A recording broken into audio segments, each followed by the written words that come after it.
Bonjour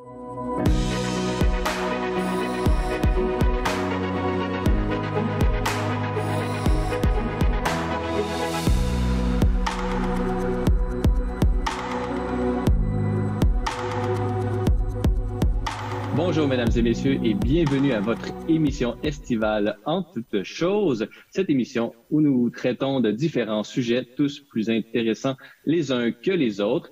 Aujourd'hui, nous allons nous intéresser à un pan de l'histoire très importante de notre histoire collective au Québec. Et pour nous en parler, nous avons avec nous Michel Allard. Bonjour. Bonjour. Michel Allard, vous avez vraiment une grande carrière. Ça prendrait beaucoup de temps pour vraiment faire vraiment la litanie de toutes vos implications dans votre vie. Mais notons que vous avez enseigné à tous les stades, pourrait-on dire, du cursus de l'école, du primaire, secondaire, à l'école normale Ville-Marie. Et à partir de 1969 jusqu'à votre retraite toute récente en 2001, vous avez enseigné à l'UQAM, à l'Université du Québec à Montréal, en formation des maîtres. Et vous avez enseigné notamment l'histoire, la didactique de l'histoire et l'éducation muséale. Alors vraiment, et en plus de tout ça, vous êtes auteur, vous avez écrit de nombreux ouvrages, dont celui nous allons parler aujourd'hui. Je le présente, Une histoire de la formation des maîtres au Québec, publié aux éditions du Septentrion. Alors, c'est vraiment un ouvrage collectif dont vous signez à la fois un chapitre, l'introduction et même la conclusion de ce livre riche, notamment en histoire, mais vous montrez le fil conducteur à travers une école en particulier. Mais commençons d'abord peut-être par une vision pour nous donner un portrait général de l'éducation des maîtres et de l'éducation au sens large au Québec depuis la Nouvelle-France, puisque vous faites ce portrait. Alors, dites-nous, comment se faisait l'éducation durant le régime français ici en Nouvelle-France? D'abord, il faut dire que sous le régime français, il n'y a pas d'école publique. Ça n'existe pas. Donc, vous avez des communautés religieuses, en particulier les Ursulines à Québec et les Sœurs de la Congrégation Notre-Dame à Montréal, qui vont, eux autres, inventer quelque chose, c'est-à-dire ce qu'on appelait ici, ce qu'on a appelé l'enseignement simultané à un groupe, ce qu'on appelait les petites écoles. Et ce n'était pas des sœurs cloîtrées. Ils ont eu beaucoup de misère avec ça avant d'être reconnus comme une communauté religieuse. Bon, vous avez donc des religieux. Par exemple, il y a les frères Charlon qui vont enseigner à Montréal. Et en plus de ça, vous avez des instituteurs ambulants qui se promènent de village en village et qui réunissent un certain nombre de personnes, se font payer. Et puis, quand les gens ont commencé à lire et écrire, ils s'en vont, changent dans un autre village. Et ceux-là, vous savez, l'évêque de Québec les surveillait. Parce que, dit-on, il y avait des fils de mauvaise famille qui étaient en France, qu'on les envoyait en pénitence en Nouvelle-France, et eux autres, pour gagner leur vie, ils se promenaient dans les campagnes. Donc, le régime français, il n'y a pas grand-chose. Par contre, la plupart des gens, beaucoup de personnes savent lire et au moins signer leur nom. Donc, et on pense aussi, vous l'avez mentionné, les Ursulines, Sainte Marie de l'Incarnation, qui a écrit des dictionnaires pour parler aux Autochtones et tout ça. Donc, il y a non seulement une œuvre de transmission du savoir, mais également de recherche et qui se fait. Oui, écoutez, savez-vous en quelle langue a été traduit au Québec le premier manuel qui n'est pas en français, qui a été écrit, non pas traduit, écrit dans une autre langue? Je dirais Huron-Wendat, mais c'est un essai. En montagnais. Donc, il a été publié au Québec dans les années 1770 ou 1771. Donc, on voit vraiment que c'est que au centre, au cœur même, justement, par la venue de ces religieuses éducatrices, il y a vraiment un souci de l'éducation dès le départ. On va sauter un pan d'histoire pour nous rendre à la conquête avec vraiment le régime britannique qui s'installe. Comment se passe l'éducation durant cette période? Ça se passe d'abord plutôt mal. D'abord, vous savez qu'on tolérait certaines les communautés religieuses. Vous savez que les jésuites, on les a confisqués, on leur a envoyé leur bien. Donc, vous savez, les années 1763 jusque vers les années 1800, on se rend compte que la population en perd. Et que l'éducation est de moins en moins répandue. non seulement chez les francophones, mais aussi chez les anglophones qui viennent s'installer ici à ce moment-là dans ce qu'on appelait la province of Québec. Bon, qu'est-ce qui arrive? C'est qu'on met quelques commissions d'enquête et finalement, en 1801, on décide de fonder le premier système d'école publique. C'est l'institution royale, qui est chapeautée par le gouverneur, qui est un anglophone, qui est un protestant, et qui, lui, veut établir un système d'éducation à travers toutes les provinces ou tous les townships du Québec. Bon, son idée est bonne, mais là, lui, il veut mélanger, c'est pas catholique, protestant, fait que l'évêque de Québec va s'objecter. Par contre, une autre chose, c'est que les maîtres qui enseignent là doivent avoir trois qualités. Une compétence au niveau pédagogique, c'est normal. Un certificat de moralité, c'est encore normal. Un serment d'allégeance à la couronne britannique. Écoutez, ça a duré longtemps. Quand j'ai commencé à enseigner, je fais juste une parenthèse, en 1962, on m'a demandé 3 papiers. Un diplôme en pédagogie, un brevet A qu'on appelait, un certificat de moralité de mon curé. Et troisièmement, c'est assez intéressant pour la période actuellement, un certificat de la Ligue anti-tuberculose, comme quoi j'avais pas de tuberculose. Alors, quand on regarde comment ça se passe aujourd'hui, ben, on avait aussi, c'est dans les années 62. Bon, je reviens. Qui sait, peut-être l'année prochaine, nos professeurs auront besoin de certificats de non-COVID-19. Voilà, ben, c'est tout ça que je me permets de faire cette digression avec aujourd'hui. Bon. Donc, l'institution royale, ça va fonctionner du côté anglophone. Il y a quelques municipalités francophones, dont Saint-Cuthbert, qui est près de Trois-Rivières, qui vont avoir une école d'institution royale. Mais là, on se rend compte que la population n'est pas, si vous voulez, instruite. Alors, ce sont les paroisses, ce qu'on appelait les écoles de fabrique. Vers les années 1824, ils vont essayer de fonder dans chacune des paroisses une école.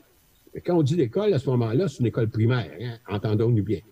Bon, mais, si vous voulez, les paroisses ne sont pas très riches, ça réussit, plus ou moins, et en 1829, on va avoir un 3e système d'éducation. Là, ce sont la Chambre d'Assemblée. On les appelait les écoles de la Chambre d'Assemblée. C'est-à-dire, c'est la Chambre d'Assemblée du Canada, du Québec à ce moment-là, qui installe le système, paye les instituteurs et on fonde ce qu'on appelle les syndics. Dans chaque paroisse, il y a des syndics où c'est eux qui s'occupent de l'éducation. C'est là qu'originent nos commissions scolaires. Bon, l'affaire va très bien. Environ, on est passé très rapidement à plus de 2000 écoles au Québec. Mais, 1837, la Chambre d'Assemblée vote les subsides, si vous voulez, pour faire fonctionner, tandis que le Conseil législatif va refuser. Et, bon, il n'y a plus d'argent, 37 arrive, la révolte de 37-38, il n'y a plus de système d'éducation qui fonctionne. Et dans votre livre dont on parle en ce moment, Une histoire de la formation des maîtres au Québec, publié aux éditions du Septentrion, vous sautez une fois cette étape des rébellions de 37-38. On arrive à 1850 et là vous relevez des statistiques et là je vous cite, en 1850, il n'y a au Bas-Canada qu'une personne sur 13 qui ne sait pas lire, tandis qu'en France, il y en a une sur 11. Alors, et devant cet état de fait, vous citez en 1854 le 2e concile des évêques du Québec qui émet un mandement stipulant que les commissaires qui engagent des maîtres pêchent contre la justice et ne peuvent être admis à l'absolution. Donc, il y a comme c'est un peu une épée de Damoclès ecclésiastique ou spirituelle qui oblige vraiment peut-être les gouvernements ou bien eux-mêmes comme institutions, qui s'obligent à améliorer la formation de l'éducation à travers le prisme de l'éducation des maîtres, puisque ça passe par on a besoin de maîtres instruits et de qualité pour pouvoir avoir une population instruite. Alors, parlez-nous un peu de cette période 1854 et des constats qui sont faits. Juste pour venir un petit peu en arrière. En 1846, on s'est dit, écoutez là, ça ne marche pas. Pour enseigner, on est soit religieux Donc, on n'a passé aucun examen parce que, dit-on, de par leur état, ils sont plus près de Dieu, donc ils sont plus près de Dieu ayant la science. Les religieux sont plus près de Dieu, sont meilleurs que les laïcs pour enseigner. Bon. Donc, eux autres sont tranquilles. C'est le Concile de Trente encore qui s'applique. Donc, deuxièmement, pour les laïcs, qu'est-ce qu'on a fait? On a institué le bureau des examinateurs. C'est-à-dire, quelqu'un qui veut enseigner doit se présenter, et là, on lui pose certaines questions sur la pédagogie, sur ses connaissances, etc. Et on lui donne une permission d'enseigner, on lui donne un brevet. Mais tout ça, vous savez, c'était assez... comment vous expliquer ça? Donc, c'était toujours aléatoire. Ça dépendait de ceux qui... Puis on a trouvé même des cas où ceux qui faisaient partie du bureau savaient eux-mêmes ni lire ni écrire. Bon, c'est eux autres qui décidaient si mademoiselle une telle, surtout ou monsieur un tel était apte pour enseigner. Et c'est là qu'on a eu l'idée, si vous voulez, de former des écoles normales. Les écoles normales, c'est-à-dire des écoles spécialisées dans la formation des enseignants et des enseignantes. Et là, on a fait une première tentative qui a été faite, et ça n'a pas réussi. Mais en 1856, on a fondé des écoles normales. On en a fondé 3. Une à Québec, l'école normale, Laval, pas l'université, remarquez bien, l'école normale Laval, avec un pendant féminin. Donc, c'était les Ursulines qui s'occupaient de la section féminine. Parce qu'écoutez, à cette époque-là, on ne mélange pas les garçons et les filles à l'intérieur d'une même classe. Donc, on part avec ça. Deuxièmement, à Montréal, il y en a 2. L'école normale Jacques Cartier, qui va siéger dans le Vieux-Montréal, dans ce qui est aujourd'hui le musée, pas le musée McCord, mais le musée le Château-Ramsay. Château-Ramsay, dans le Vieux-Montréal, qu'on peut toujours visiter. Voilà, c'est au Château-Ramsay. Et on veut fonder une section féminine. Alors, on demande aux sœurs de la congrégation si elles voulaient s'entrer en chair, elles refusent. Elles refusent parce qu'elles seraient sous la juridiction du directeur, du principal, qui est un homme. Il faut attendre jusqu'en 1899 que les religieuses de la congrégation Notre-Dame décident d'avoir une section féminine. Bon. Et troisièmement, l'Université McGill. Eux autres, par contre, ce sont pour les protestants, et eux autres, ils mélangent les garçons et les filles. Ce sont les 3 premières écoles normales, c'est-à-dire 3 écoles de formation d'enseignants.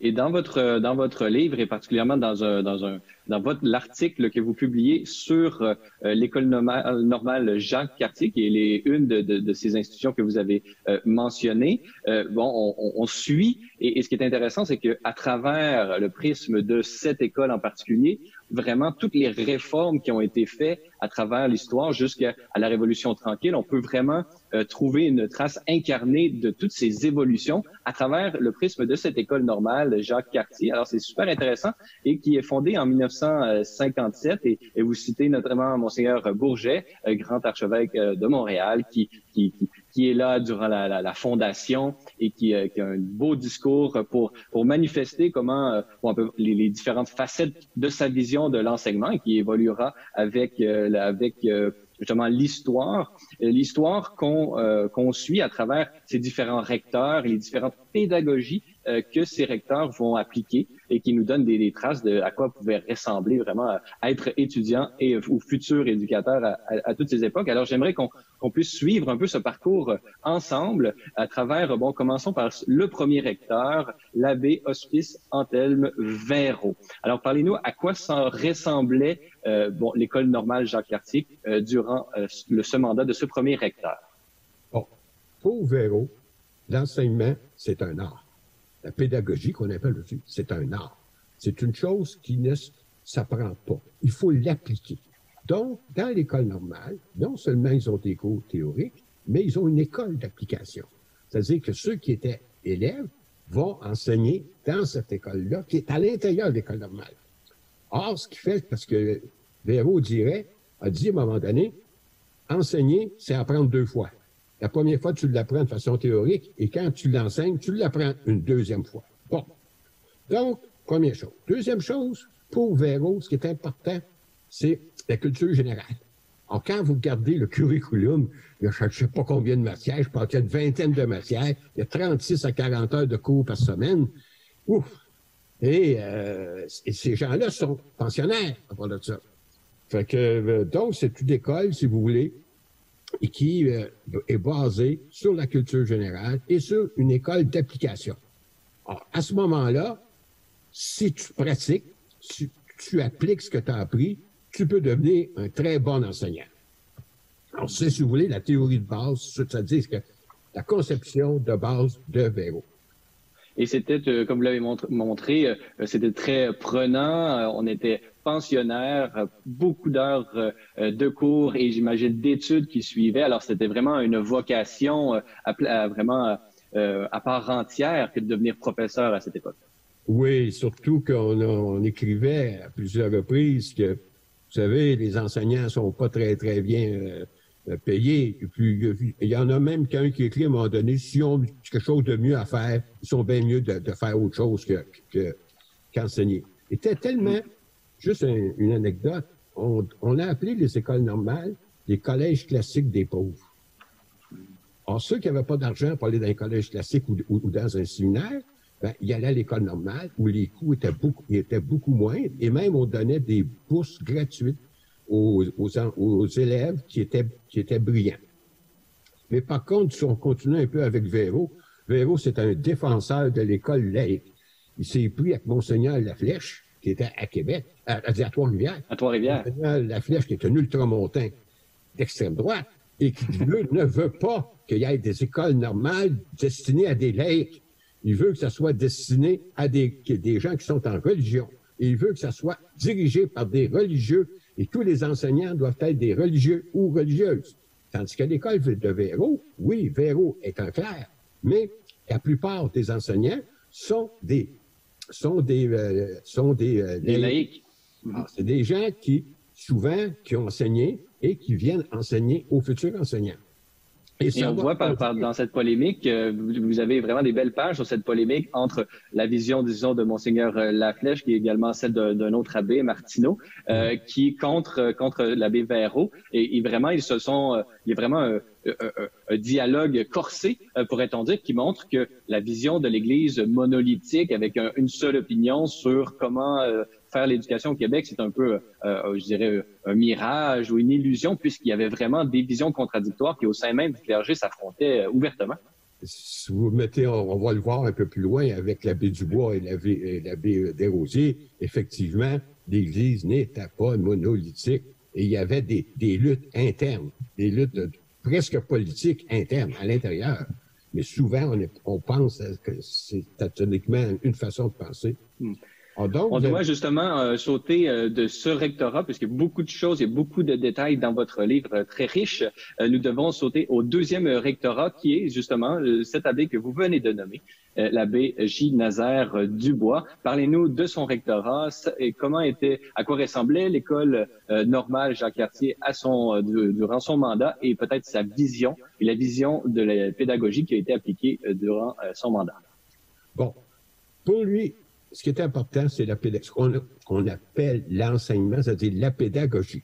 Alors, pour lui, ça doit devenir le but principal d'une école normale. Par contre, il se base beaucoup, lui, sur un des premiers traités qui a été écrit au Québec par Rondeau, Magnan et Ahern, qui dit que l'enseignement doit être intuitif. Donc, il faut partir du connu pour aller vers l'inconnu. Il faut partir du concret pour aller vers l'abstrait. Puis, une autre de ces théories, c'est qu'elle dit ceci, c'est que on doit enseigner uniquement ce que les futurs enseignants enseigneront. Contrairement à Véro, que ça s'apprend une culture générale, il dit non, il faut enseigner, si l'enseignant enseigne au primaire, c'est au primaire, il faut qu'il soit capable de connaître très bien le programme, mais c'est pas nécessairement utile d'aller au-delà. Or, c'est ce qui arrive avec lui. Et puis, en même temps, il y a un changement important qui va se faire. Avec Nazaire Dubois, il a voulu que les programmes des écoles normales soient uniformisés de toutes les écoles normales qui existent au Québec. Il faut dire qu'à l'époque, il n'y en a pas une centaine. Là. Bon, il y en a peut-être une dizaine qui existent. Donc, il a voulu uniformiser le programme pour qu'un élève, un futur maître, qui soit à Montréal ou à Québec ou ailleurs, puisse se promener au niveau, aller à la même formation. Il faut avoir une certaine standardisation un peu partout dans la province de Québec. En troisième lieu, on doit malheureusement résumer un peu notre propos puisqu'il nous reste que quelques minutes vraiment à notre disposition. Mais parlez-nous du troisième recteur, l'abbé Desrosiers. Vous mentionnez dans le livre à quel point il était, disons qu'il n'y a pas eu de révolution sous son mandat, au sens où il s'est plutôt investi dans le rayonnement de son institution, qui était l'École normale Jacques-Cartier. Mais vous parlez qu'au moment où il était là, il y avait la popularité d'un livre de pédagogie qui a vraiment peut-être participé à cette uniformisation, qui est celui de Monseigneur Ross, qui est devenu plus tard l'évêque de Gaspé. Parlez-nous de cette vision de la pédagogie de Monseigneur Ross. Monseigneur Ross. Bon. Monseigneur Ross, c'est un passage important. Monseigneur Ross est le premier, du moins ici, qui a écrit, en tout cas, que l'enseignement, la pédagogie, c'est pas juste un art, c'est aussi une science. C'est une science qui est fondée sur la connaissance de la psychologie de l'enfant. Ce qui veut dire, oui, il faut connaître beaucoup de choses pour enseigner, mais il faut connaître aussi l'enfant. Savoir qu'est-ce que l'enfant, à tel âge, est capable de comprendre. Qu'est-ce qu'il est capable d'assimiler. Alors, ce qui veut dire que l'enseignement, ça devient, si vous voulez, une relation entre un maître et un élève, et la matière que le maître doit transmettre, il faut que l'élève soit capable d'en faire l'apprentissage. Et c'est ça, si vous voulez, c'est le premier des véritables, c'est-à-dire, non, c'est pas le premier traité de pédagogie, mais c'est le premier traité qui dit l'enseignement, oui, il y a une partie qui est un art. Et ça, on l'oublie souvent. Hein. Bon, mais il y a aussi une partie qui est scientifique, il y a une partie de science, et il faut connaître le développement de l'enfant, les phases de développement de l'enfant, pour être capable de lui enseigner, et aussi pour que l'élève puisse faire sa propre apprentissage. Alors, voilà en quelques mots ce que Monseigneur Ross préconisait. C'est un livre qui a été très, très important, qui a été jusque dans les années 40, 50, 60, c'est encore en usage, parce que lui-même a été enseigné principal d'école normale, pour ça il a été évêque, comme vous disiez tout à l'heure. Une fois cette période, nous devons faire encore une fois un saut dans l'histoire, puisque, disons que les écoles normales ne sont plus des nôtres, mais elles se sont métamorphosées, et vous mettez l'accent sur sur la transition, ou comment l'université et la pédagogie à l'université, et comment on forme les maîtres aujourd'hui s'appuie vraiment énormément sur ces écoles normales et leur évolution. Alors, très rapidement, parlez-nous un peu de cette période de transition qui passe de l'école normale au réseau universitaire avec le rapport parents et qu'on connaît. Et dites-nous un peu comment est-ce que vous voyez cette transition aujourd'hui, après peut-être 50 ans et plus de réseau des universités du Québec. Bon, d'abord, il faut dire une chose, c'est qu'après que l'instruction obligatoire a été mise en 1943, le nombre d'écoles normales a augmenté énormément. Ce qui fait qu'on a recensé, nous, 134 écoles normales qui ont existé au Québec. Ça veut dire qu'il y en avait partout. Les écoles normales ont été maltraitées parce que la commission parents en particulier, il faut marquer par contre, la commission parents, au début, ne proposait pas que les écoles normales s'allient à des universités, mais deviennent des espèces de centres universitaires. Or, bien, quand on a voulu fonder les écoles normales, quand on a voulu que l'enseignement des maîtres, la formation s'en aille à l'université, les universités actuelles ont fusé. Les universités anciennes ont fusé de prendre ça. Malgré qu'il y en avait un peu, mais c'était des écoles affiliées. Alors, c'est là qu'on a eu l'idée de faire l'Université du Québec. Et quand vous regardez l'Université du Québec, toutes les maisons constituantes ont été faites en partie à partir des écoles normales. Par exemple, à Montréal, l'École normale Jacques-Cartier, l'École normale Ville-Marie, l'École normale d'enseignement technique, avec le Collège Sainte-Marie et l'École des Beaux-Arts. Si vous allez un peu partout ailleurs en province, c'est comme ça. À Trois-Rivières, l'école normale du Plessis. Alors, les écoles normales, ce qui est assez drôle, on chicanait contre eux autres, mais c'est eux qui ont formé le personnel de base des écoles de l'Université du Québec. Et quand vous regardez dans l'Université du Québec, un de ses buts premiers, c'est la formation des maîtres. Or, le paradoxe, c'est de dire, ben, écoutez, là, on n'a pas détruit une institution. On l'a transporté à l'université, peut-être en l'améliorant. On voulait l'amener à l'université pour différentes raisons. En particulier, on voulait qu'il y ait une formation universitaire pour les futurs enseignants et les futures enseignantes. Et puis, on voulait aussi qu'il y ait plus de recherche qui se fasse sur l'éducation. Et puis, ben, c'est comme ça qu'on est arrivé à former les universités du Québec.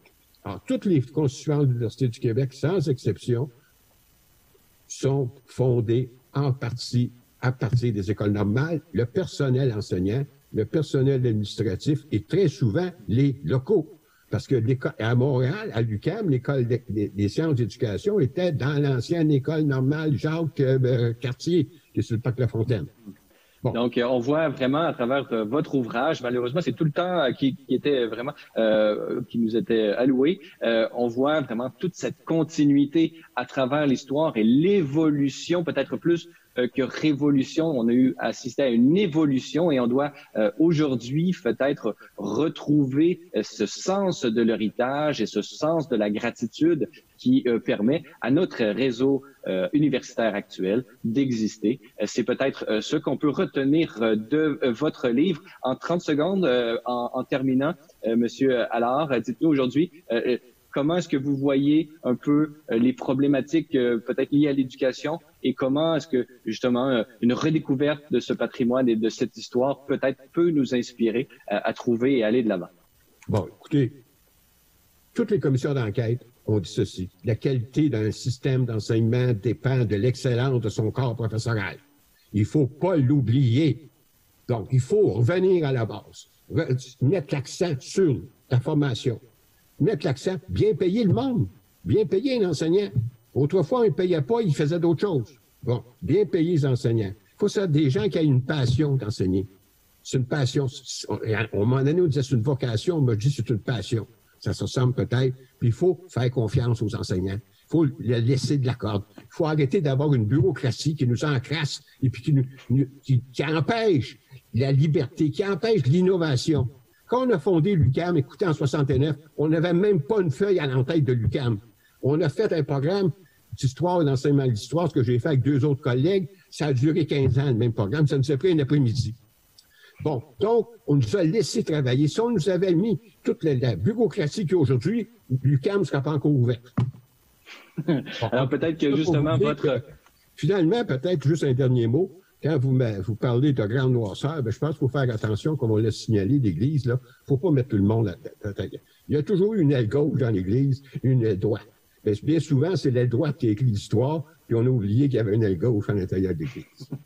Et donc, tous les courants, vraiment, c'est une institution très complexe et dont la complexité est remarquablement manifestée dans votre livre que je rappelle le titre, Une histoire de la formation des maîtres au Québec, publié aux éditions du Septentrion. Alors, Michel Allard, je rappelle que vous êtes un éducateur, vraiment, vous avez donné votre vie à cette mission d'éducation et vous êtes notamment été l'un des membres fondateurs de l'UQAM, de cette Université du Québec à Montréal. Alors, vraiment, merci beaucoup d'avoir été avec nous aujourd'hui. Oui, merci beaucoup. Voilà, c'est tout pour aujourd'hui. N'hésitez pas, si vous avez des questions ou commentaires, vous pouvez m'écrire à l'adresse qui apparaît à l'écran. Notez que vous retrouverez l'ensemble de nos émissions sur notre site internet au www.celeslumières.tv.org et également sur notre page Facebook, Twitter et même Instagram. Revenez-nous la semaine prochaine, même heure, même poste, pour un autre épisode de votre émission estivale En toute chose.